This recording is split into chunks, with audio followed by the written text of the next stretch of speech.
अच्छा रुको एक मिनट, वो बहुत देर से हाथ खड़े कर ना ना ना ना ना, मैं उनके बाद जाऊंगा ना, उनके बाद जाऊंगा मैं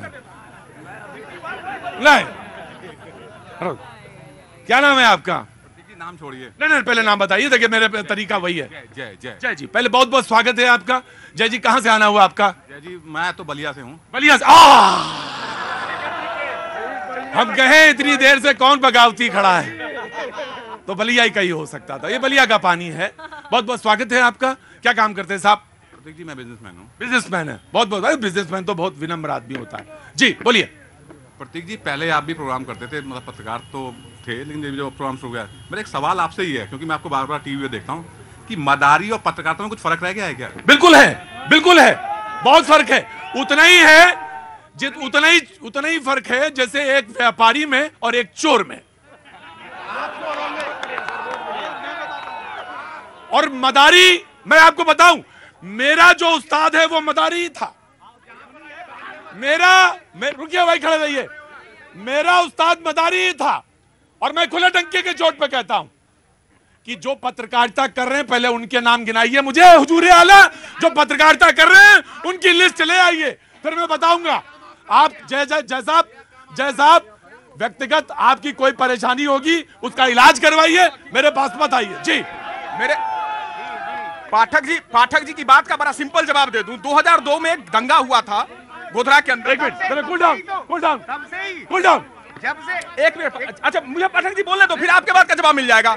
2002 में एक दंगा हुआ, देश ने देखा, बड़ा दुर्भाग्यपूर्ण दंगा था गुजरात के अंदर। एक मिनट बोलने दीजिए, धीरज बोलने दीजिए। इन्होंने कहा, धीरज जी ने कहा कि हम कांग्रेस बदनाम कर रही थी, ये भूल जाते हैं। पंडित अटल भाई आराम से, कूल डाउन। पंडित अटल बिहारी वाजपेयी देश के प्रधानमंत्री थे, वो भारतीय जनता पार्टी से थे, और उन्होंने कहा था कि राजधर्म का पालन करो। जाके देखना पड़ता। धीरज यहाँ प्रभात जी, जब पाठक जी कह रहे हैं कि कांग्रेस बदनाम पीछे रहो, और मोदी जी काम कर रहे थे 2002 में 3 में, कांग्रेस 4 में आई है। 2002-3 में भारतीय जनता पार्टी की सरकार थी, पंडित अटल बिहारी वाजपेयी वहां मुख्य प्रधानमंत्री हमारे थे, और उन्होंने बड़े ही संवेदना के साथ, बड़े ही क्रोध में आकर के ये शब्दावली इस्तेमाल करा कि राजधर्म का पालन करना सीखना चाहिए। और रुको, वहां बैठ जाओ, चुपचाप बैठिए, सारे लोग बैठिए। क्या मैं गलत कोट कर रहा हूं? क्या वाजपेयी जी का ये स्टेटमेंट नहीं? जल्दी बोलिए। लेकिन आज देश में जो हो रहा है, देश के मन से देश के प्रधानमंत्री जिस ढंग से अब शब्दों का प्रयोग कर रहे हैं और उल्टे कहते हैं हमें गालियां मिलती हैं। जी अमित आगे इधर। आपने वाजपेयी जी को याद किया, उनकी दूसरी पंक्तियां भूल गए। उन्होंने कहा कि आदरणीय मुख्यमंत्री जी वही कर रहे हैं, उसी राजधर्म का पालन कर रहे हैं। और आप कह रहे थे कि कोविड में मोदी गायब था, अब पुलवामा में मोदी गायब था। जब पुलवामा हुआ था मोदी सर्जिकल स्ट्राइक की प्लानिंग कर रहा था, जब कोविड हुआ था तो मोदी वैक्सीन के लेकिन 26/11 में जब मुंबई में कसाब घूम रहा था, आप ये प्लानिंग कर रहे थे कि बीजेपी को फायदा ना हो जाए, मुस्लिम वोट नाराज ना हो जाए। ओबामा की किताब पढ़ लेना। और आप कहते हो कि मोदी 17 दिनों जी, क्या नाम है साहब आपका? उमेश जी, क्या काम करते हैं आप? एडवोकेट हूं सर। एडवोकेट हैं। कहाँ से आना हुआ? एक मिनट, कूल डाउन।